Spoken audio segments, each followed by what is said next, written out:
Assalamualaikum warahmatullahi wabarakatuh. Perkenalkan, kami dari kelompok 1 yang beranggotakan saya Atika Aswiana NIM 140141839 dan rekan-rekan saya. Perkenalkan, nama saya Ardina Nur Anissa NIM 14014183550. Nama saya Zainita Putri Fatmawati NIM 14014184443. Di sini kami akan mempresentasikan mengenai manajemen dan pola organisasi bimbingan konseling di sekolah. Yang pertama, manajemen bimbingan konseling di sekolah dasar. Pengertian manajemen bimbingan dan konseling adalah segala cara yang digunakan oleh kepala sekolah untuk mendayagunakan secara optimal semua komponen atau sumber daya dari tenaga, dana, dan sarana prasarana. Kegiatan bimbingan dan konseling di sekolah akan berjalan sesuai yang direncanakan apabila didukung oleh sarana dan prasarana yang memadai. Salah satu di antaranya adalah perlengkapan material yang berupa sarana fisik dan teknis. Secara garis besar, perlengkapan bimbingan dan konseling yang dibutuhkan di sekolah meliputi yang pertama, perlengkapan untuk mengumpulkan data. Yang kedua, perlengkapan untuk menyiapkan data. Yang ketiga, perlengkapan pelaksanaan bimbingan dan konseling. Yang keempat, perlengkapan administrasi bimbingan dan konseling.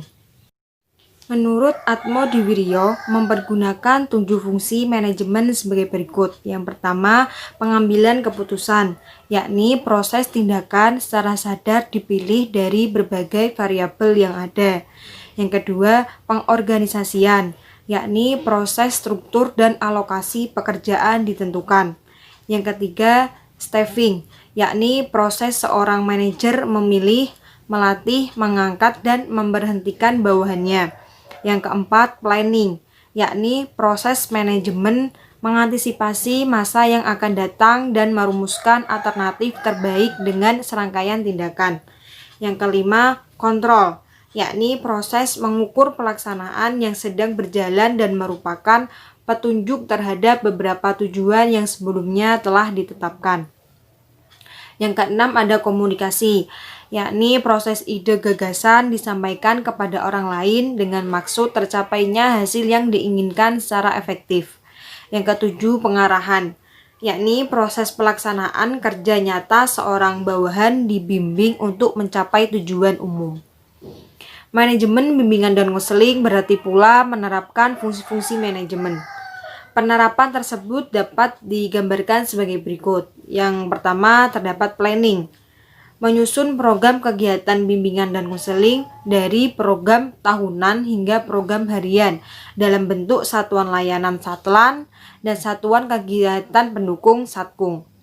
Yang kedua, organizing, agar program yang telah disusun dapat terlaksana secara efektif dan efisien, tentu saja perlu melibatkan berbagai pihak yang ada di sekolah, yakni kepala sekolah, guru dari guru bidang studi dan wali kelas. Yang ketiga, staffing.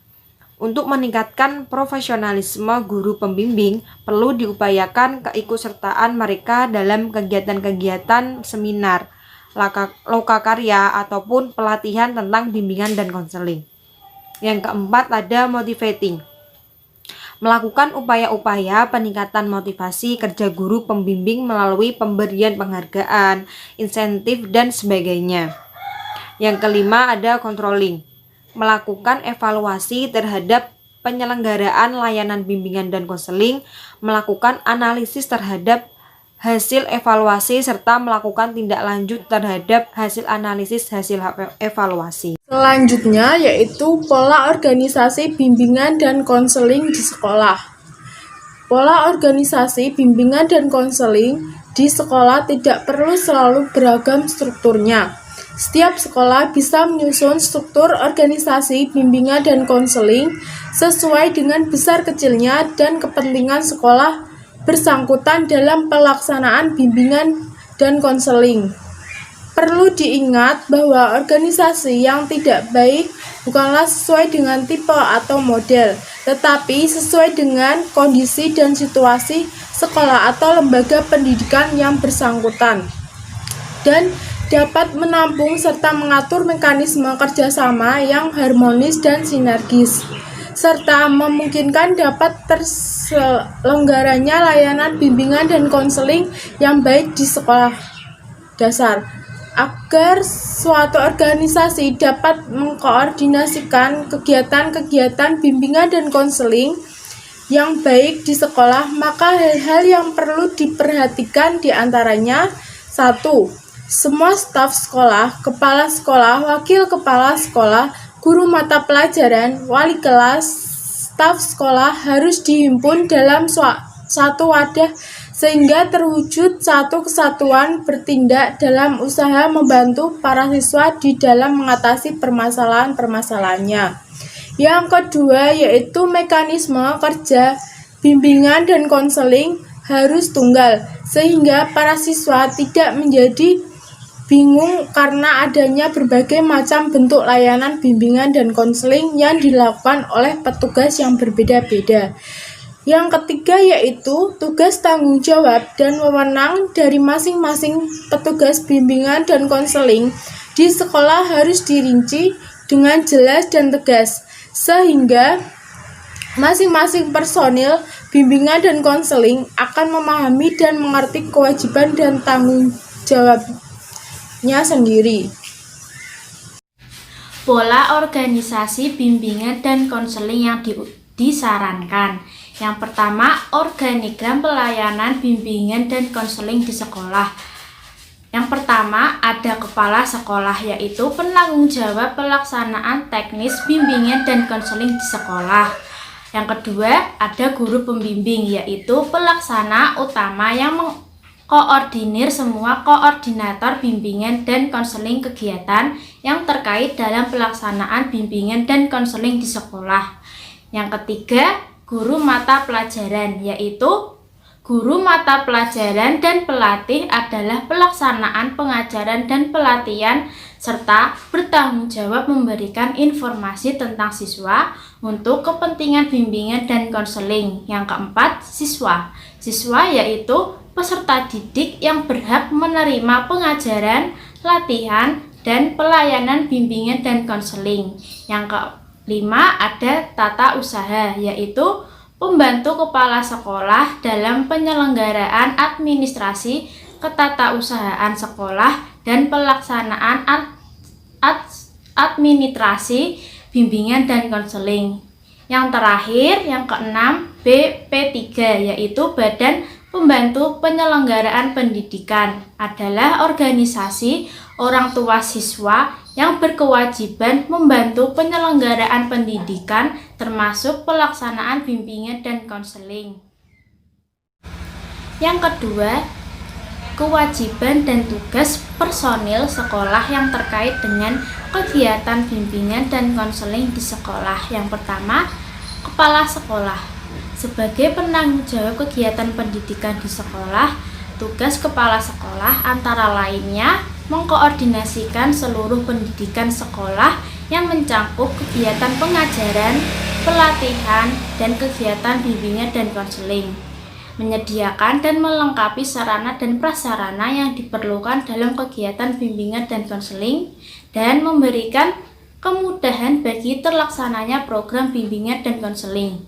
Yang kedua, wakil kepala sekolah. Wakil kepala sekolah membantu kepala sekolah dalam hal-hal antara lain mengkoordinasikan pelaksanaan kegiatan bimbingan dan konseling kepada semua personil sekolah, pelaksanaan kebijakan kepala sekolah terutama dalam pelaksanaan layanan bimbingan dan konseling, dan melaksanakan bimbingan dan konseling terhadap sedikit-dikitnya 75 orang siswa bagi wakil kepala sekolah yang berlatar belakang bimbingan dan konseling.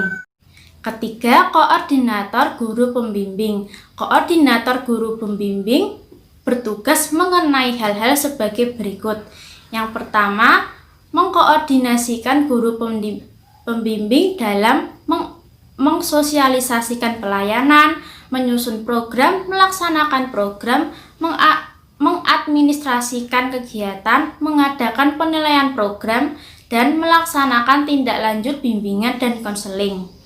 Yang kedua, mengusulkan kepala sekolah dan mengusahakan terpenuhinya tenaga, sarana, dan prasarana bimbingan dan konseling. Yang ketiga, mempertanggungjawabkan pelaksanaan kegiatan bimbingan dan konseling kepada kepala sekolah. Dan yang terakhir ada guru pembimbing. Tugas-tugas guru pembimbing diantaranya yaitu mengkoordinasikan kegiatan layanan bimbingan dan konseling, merencanakan program bimbingan dan konseling, melaksanakan persiapan termasuk perencanaan kegiatan bimbingan dan konseling, melaksanakan kegiatan bimbingan dan konseling terhadap sedikit-dikitnya 150 orang siswa, dan melaksanakan kegiatan pendukung bimbingan dan konseling. Kesimpulan dari materi manajemen dan pola organisasi BK di sekolah, yaitu pengertian manajemen bimbingan dan konseling adalah segala cara yang digunakan kepala sekolah untuk mendayagunakan secara optimal semua komponen atau sumber daya, tenaga, dana, sarana, dan prasarana. Kegiatan bimbingan dan konseling di sekolah akan berjalan sesuai dengan yang direncanakan apabila didukung oleh sarana dan prasarana yang memadai. Salah satu di antaranya adalah perlengkapan material yang berupa sarana fisik dan teknis untuk keperluan kegiatan pemberian bantuan kepada siswa, khususnya dalam rangka pelaksanaan bimbingan dan konseling. Perorangan mutlak diperlukan ruang khusus dengan perlengkapan yang memadai dan nyaman meskipun wujudnya sangat sederhana. Pola organisasi bimbingan dan konseling di sekolah tidak perlu selalu beragam strukturnya. Setiap sekolah bisa menyusun struktur organisasi bimbingan dan konseling sesuai dengan besar kecilnya dan kepentingan sekolah bersangkutan dalam pelaksanaan bimbingan dan konseling. Perlu diingat bahwa organisasi yang baik bukanlah sesuai dengan tipe atau model, tetapi sesuai dengan kekhasan kondisi dan situasi sekolah ataupun lembaga pendidikan yang bersangkutan, dan dapat menampung serta mengatur mekanisme kerjasama yang harmonis dan sinergis, serta memungkinkan dapat terselenggaranya layanan bimbingan dan konseling yang baik di sekolah. Sekian presentasi dari kelompok 1, kurang lebihnya mohon maaf. Wassalamualaikum warahmatullahi wabarakatuh.